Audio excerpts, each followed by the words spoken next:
Hello, we are joined here today by Bōde CEO Robert Price to take a look at what happened in real estate in Edmonton in the month of July 2022. It has been an interesting number of months. We've seen the interest rates skyrocket, and it has had an effect on the real estate market. Rob, tell us a little bit about that. Yeah, we have seen that effect on the demand side in terms of total number of sales are down for the fourth straight month. But now just kind of averaging out of the average of the last 4 years. So it's really, it's cooling from what was a very hot market down to a more normal and balanced market. And that is primarily taking effect in the detached properties where people are moving back to the center of the city with more demand, with more regularity for apartments. So that's the similar trend that we saw last month continuing.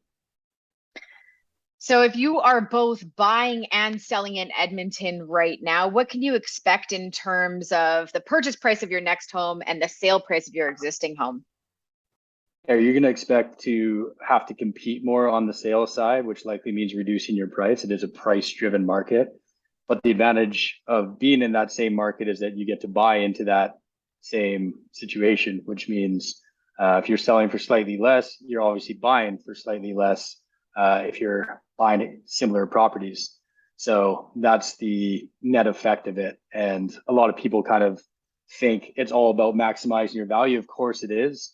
But in a situation where you're buying and selling in the same market, it's important to look at both transactions and how that all ultimately nets out for you.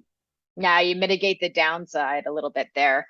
As always, it's really important to dive into the data of your specific neighborhood, and we have all that available for you at Bōde.ca.